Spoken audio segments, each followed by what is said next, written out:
maybe its parents abandoned it? It looks weak and frail. Why don't we find something soft and make a nest for it? This place is too dangerous for a fledgling. Let's take it with us. We can put it on the wooden shelf in front of your window. Okay. A bird like that must have a beautiful singing voice. But where will it live? I'll ask the family head to build a cage for it.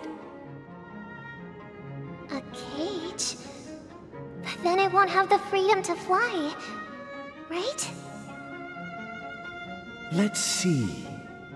What is it that has captured the attention of the two best interpreters of the Great One?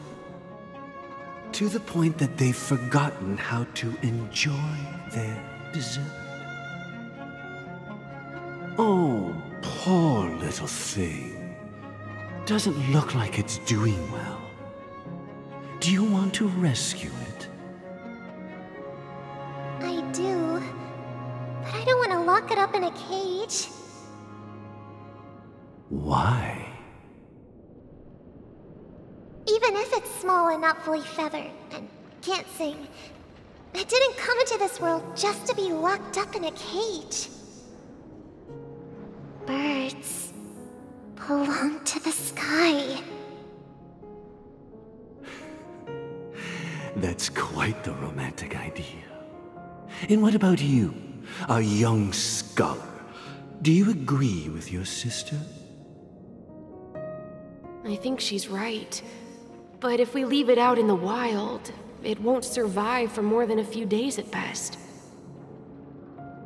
Ah, I see. It seems our little scholar is still a bit unsure. Well, let me tell you youngsters a story. As you probably know, Charmony doves can fly through the air. When they fly really high, the friction caused by the flapping of their feathers against the atmosphere creates amazing lights, so that they look like shooting stars. We've seen this spectacle so many times that we think it's just something they can naturally do. But that's not the truth. Their radiant display is the result of countless struggles against nature over generations. Their ancestors were too weak to survive on the ground, so to escape predators, they started seeking new opportunities in the air. After countless attempts by many generations, one of them finally figured out how to fly. It soared into the sky and never looked back at the ground again.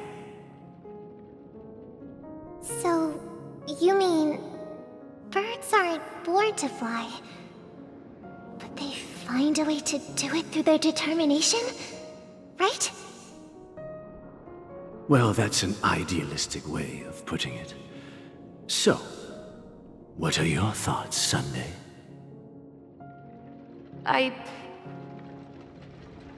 think people believe birds are meant to fly because they've never seen those birds crashing to their death. That's an interesting perspective. So, have you decided what to do with the bird now? For now, I'll keep it in a cage until it can take care of itself because I want it to live, no matter what. Well said, kids. It seems each of you has found your own answer. Your insights are truly remarkable. And I hope they come true in their own way. We will take good care of it, won't we, brother? Yeah, but Mr. Gopherwood, there's one thing I don't quite understand. And What might that be, my son? What if this little Charmony dove never learns to fly in the end? I mean, if there are fledglings in this world that can never fly throughout their lives, should we let them go back to the sky, only to see them crash to the ground and die?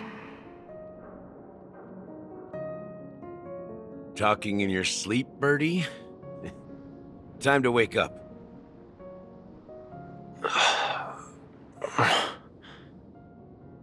You look a little unsteady. Need a hand? I'm still alive? Yeah. Happy about that. Where is Robin? Tell me. Now. I knew that was going to be the first thing you'd ask. Don't worry, your sister is here, safe and sound. She's probably walking around the streets now.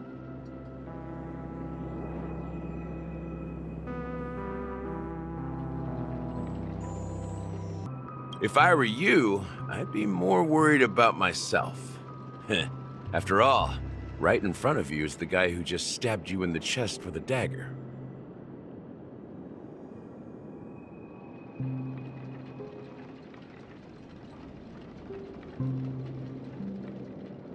If you wanted to kill me, you wouldn't give me the chance to speak.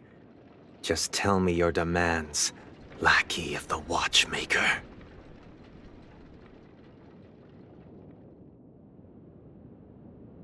So, you figured out who I am, huh? No wonder you had the guts to go against the Dream Master and the Four Families. Looks like I made the right choice. Choice? You are aware of my plan and see through my fictionology. Time is running out, so let's drop the charades. I'm suggesting we cooperate. Cooperate? What makes you think I'd cooperate with you? The fact that the famous Robin has chosen my side. Plus, some clues about a traitor and a bright future for Penacony. Any of that catch your interest? I find it hard to believe a man who's full of deception. Fine. You don't have to trust me. What you should trust is the sense of justice inside of you. Show me Robin first. All right, as you wish. Here she is.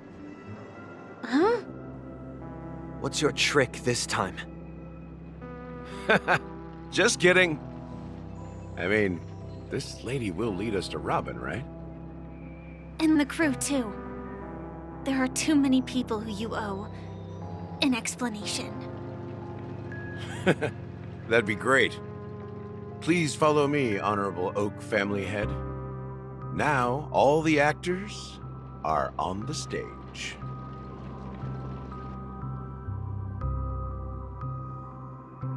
This is the monument I mentioned earlier. The names inscribed on it should be familiar to all of you. Rosalina and Tiernan.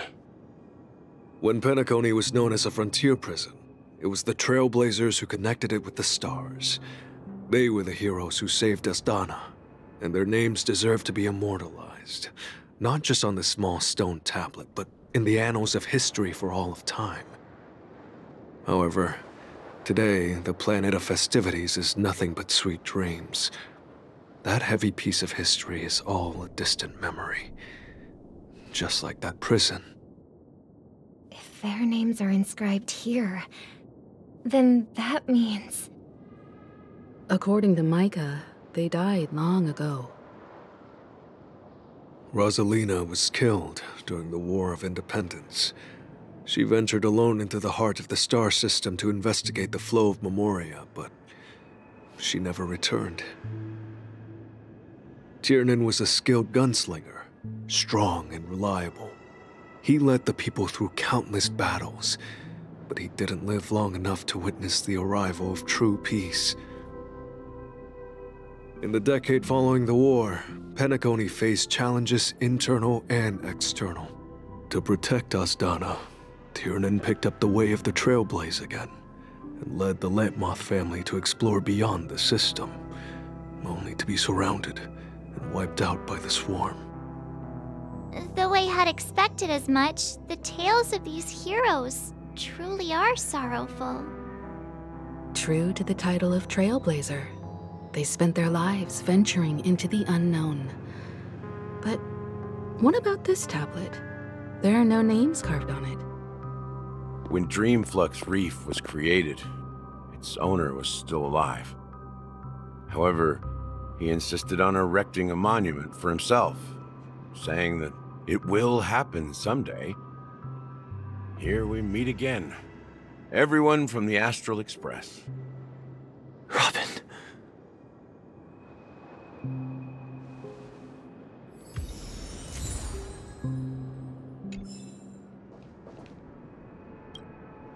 I promised to give the siblings some privacy, so let's talk about our business first. What do you say? That sounds sensible enough. Since you went through the trouble of gathering the family head, the crew, and the Stellaron hunters, I'm guessing you have something important to say, Mr. Gallagher? Oh? Is it that obvious? The look on your face is practically screaming I'm the one behind all this. You're right, Mr. Yang. It is indeed time to come clean on everything. The siblings already know what they need to, and they've made their choice. But you, Nameless, arrived a bit late. So it's only fair that I answer your questions. Before we begin, let me reintroduce myself. I'm the founder of Dreamflux Reef, the deputy of the Watchmaker, and the one who sent out that invitation. As Gallagher, the history fictionologist, I humbly extend my greetings to you all. History fictionologist? So what, everything you told us was made up? Well, don't worry. Almost everything I shared was true. Well, except for the part about the family accepting me back.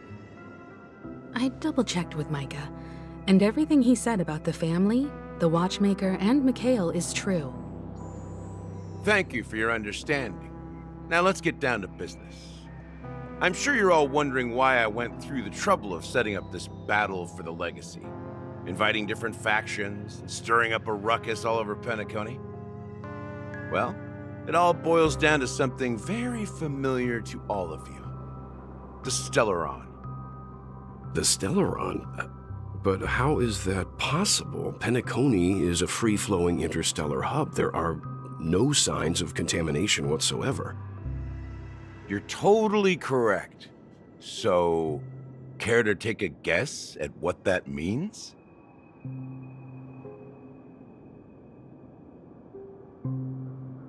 I wish that were the truth. But if that were the case, I wouldn't have invited all of you. The sweet dream doesn't come out of thin air. If you think of the memory zone as the sea, creating the land of the dreams is like filling that wild ocean with earth to make an island. To achieve this feat, without the help of an Emanator of Remembrance or Enigmata, the only way is to use a Stellaron.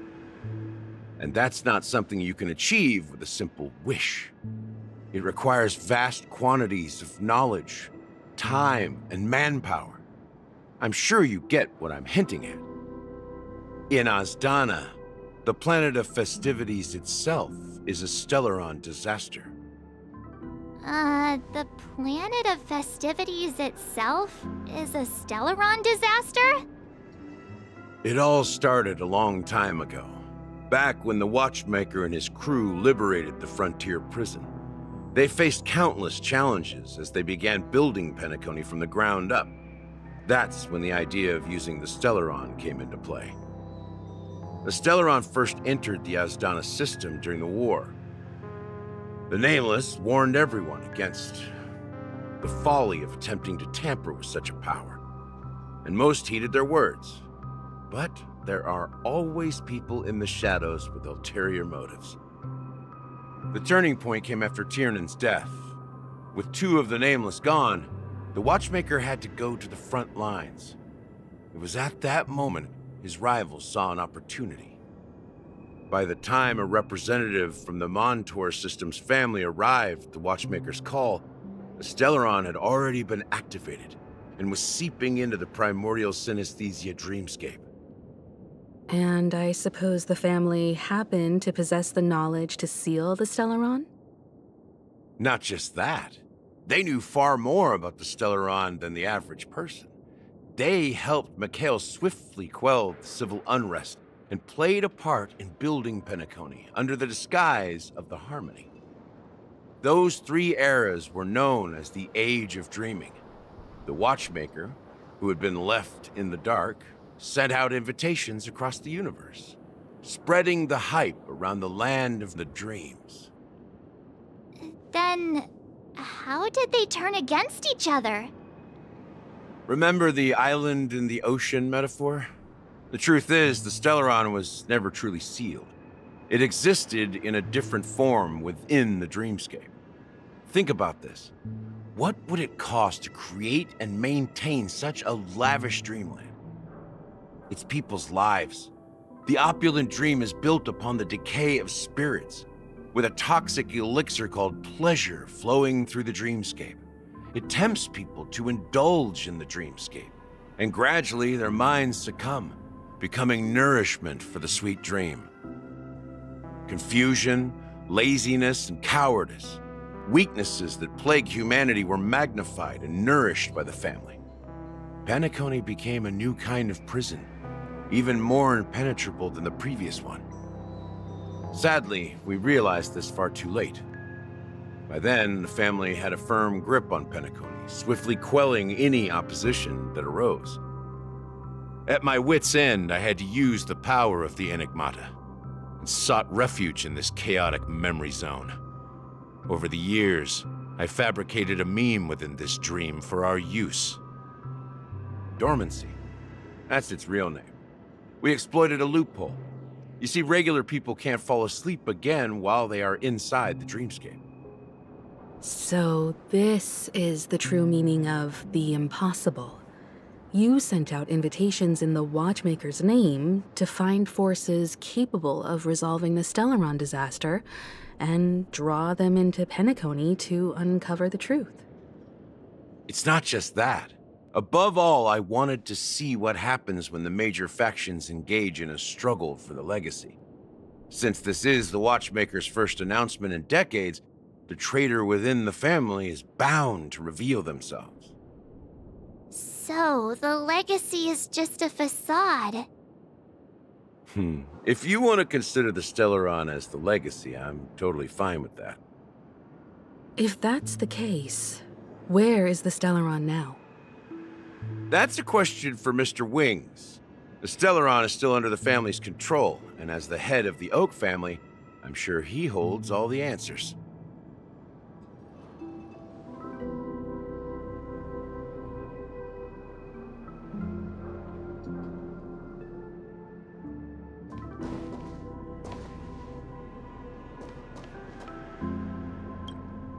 Are you done talking? So, will you tell us where the Stellaron is? It is the Penacony Grand Theater itself. As I suspected, it's the embodiment of the family. The edifice that first materialized within the Sweet Dream. That's what turned Penacony into its current state.